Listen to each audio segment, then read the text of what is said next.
बात करते हैं। धर्म का मतलब कोई रिलीजन नहीं है। दुर्भाग्य से यह शब्द इस तरह प्रचलित हो गया है। धर्म का मतलब रिलीजन नहीं है, धर्म का मतलब नियम है, एक शाश्वत नियम। आप शाश्वत नियमों तक कैसे पहुंचते हैं? कल्पना से नहीं, रूढ़ी से नहीं, ध्यान देकर, बाय ऑब्जर्वेशन, बल्कि अवलोकन और अनुभूति से आप सृष्टि के साथ तालमेल बिठाते हैं। सिर्फ वही सनातन हो सकता है। तो हम जो हैं उसका यही मूल तत्व है। दुर्भाग्यवश अधिकांश हिंदू आबादी को यह बात नहीं बताई गई है। बहुत से हिंदू बात करते हैं, हमारी अपनी किताब है, हम किसी किताब से नहीं टपके हैं। आप जानते हैं हमने बहुत सी किताबें लिखी हैं, हजारों की संख्या में। ये जब खिलजी, उसका नाम क्या है? बख्तियार खिलजी। बख्तियार खिलजी आया, एक यूनिवर्सिटी, नालंदा यूनिवर्सिटी को उसने जला दिया। यह अनुमान लगाया जाता है कि उसने 90 लाख किताबें जलाईं। 500-600 साल पहले 90 लाख किताबें। दुनिया में कहीं भी 90 लाख किताबें नहीं थीं, कहीं पर भी। और वे 6 महीने तक जलती रही। यही कहा जाता है। कुछ लोग कहते हैं 12 महीने तक, आप 6 महीने कह रहे हैं, इससे कोई फर्क नहीं पड़ता। तब पेट्रोलियम नहीं था, तो यह संभव है कि उसमें 6 महीने या 12 महीने लगे। उससे भी ज्यादा उन्होंने भिक्षुओं को जिंदा जला दिया, क्योंकि उनमें से अधिकांश एक एक किताब का पाठ कर सकते थे। तो उन्हें लगा कि किताबें आपके भीतर जिंदा रहेंगी, तो उन्होंने उन्हें भी जिंदा जला दिया। तो अविश्वसनीय चीज यह है कि आधुनिक भारत में उस इलाके को बख्तियारपुर का नाम दिया गया है। यह एक चीज है जो हमें जरूर करनी चाहिए। विक्रम, आपको इस पर एक किताब लिखनी ही चाहिए। औरंगजेब स्ट्रीट है, औरंगाबाद, 60 से अधिक औरंगाबाद हैं। बख्तियारपुर है, कुतुब मीनार है। एक आदमी जिसने हिंदू और जैन मंदिरों को दूषित किया और उनसे एक स्मारक बनाया। जाहिर है टीपू सुल्तान भी है, जिसने बहुत भयावह काम किए थे। टीपू सुल्तान ने 4 लाख से ज्यादा हिंदुओं को जबरन इस्लाम में कन्वर्ट किया था, सिर्फ मालाबार इलाके में। पुरुषों को मार डाला गया। कहते हैं एक इतिहास जो उसके अपने बेटे ने सही माना है, इसका मतलब ये असली है। वे गर्व से दावा करते हैं कि उसने कम से कम 10,000 हिंदुओं को मार डाला और पुरुष मार दिए गए। महिलाओं को उनके पति की मृत्यु के दिन ही शादी करने के लिए मजबूर किया गया। नहीं मानने पर उनके गुप्तांगों में गर्म लोहा डाल दिया जाता था। ऐसे काम किए गए।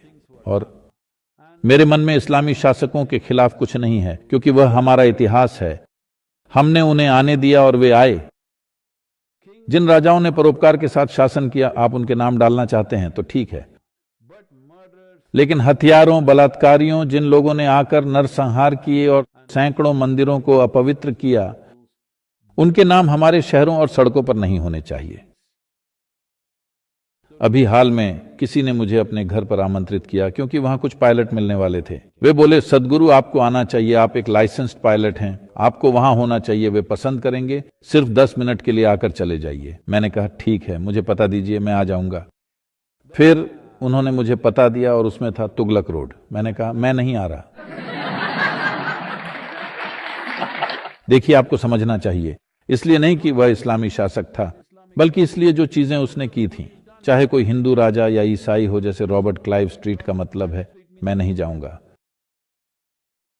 मैंने कहा आप एक स्प्रे पेंट लेकर उस स्ट्रीट बोर्ड को काला पेंट कर दीजिए, फिर मैं आऊंगा, वरना मैं आपके घर नहीं आऊंगा। आप बेशर्मी से उस गली में रह रहे हैं, मैं उस गली में कदम नहीं रखूंगा। हमारे यहां क्यों नहीं है एडोल्फ हिटलर नगर? हम ऐसा क्यों नहीं करते? हमारे यहां ईदी अमीन नगर या पुरम क्यों नहीं है? क्यों नहीं है? हम ऐसा नहीं करते। जिन लोगों ने दूसरे मनुष्यों के साथ असाधारण क्रूरता दिखाई, चाहे वे जो भी हों, हम उनका सम्मान नहीं करते। लेकिन आज इस देश में सैकड़ों नगर, गांव और शहर और सड़कें इन लोगों के नाम पर रखे गए हैं। मुझे विश्वास है कि आप बेहतर बता सकते हैं। मैं संख्याएं, नाम और तारीखें याद रखने में अच्छा नहीं हूं। हमारे कर्नाटक राज्य में भी टीपू जयंती होती है। हम उसके जन्म का भी जश्न मनाते हैं। टीपू जयंती, एक टीपू एक्सप्रेस हुआ करती थी। सबसे बदतर तानाशाहों में से एक। यहाँ तक कि मरे हुए कुर्गवासियों का धर्म बदला, न सिर्फ जीवित लेकिन मुर्दों का भी धर्म हमें बदला। लगता है कि कुर्गों को सबसे ज्यादा खामियाजा भुगतना पड़ा। That's not a fact. It felt that way because the Kurds fought. ये सच नहीं है। ऐसा इसलिए लगा क्योंकि कुर्ग लड़े। दूसरी जगहों पर लड़ने वाले लोग नहीं थे। उन्होंने खास प्रतिरोध के बिना उन पर कब्जा कर लिया, इसलिए वह कहीं लिखा नहीं गया। कुर्ग वास्तव में लड़े, लेकिन 70,000 कुर्ग मारे गए। अगर आपको युद्ध लड़ते हुए मारे जाते हैं तो उस समय को देखते हुए, ये उस समय का रिवाज था, कोई बात नहीं, ठीक है, अगर कोई आकर किसी युद्ध में आपको मार डालता है। लेकिन ये सही नहीं है जब आप नागरिकों को कतार में खड़ा करके जनसंहार करते हैं और स्त्रियों का बलात्कार, पुरुषों की हत्या करते हैं। ये क्या है? जिन लोगों ने ऐसा किया उनका नाम नगरों और सड़कों और गोल चक्करों पर नहीं होना चाहिए, लेकिन दुर्भाग्य से ऐसा है। मैं उम्मीद करता हूं कि इस देश के भविष्य में निर्वाचित नेता इसे बदलने की समझदारी दिखाएंगे।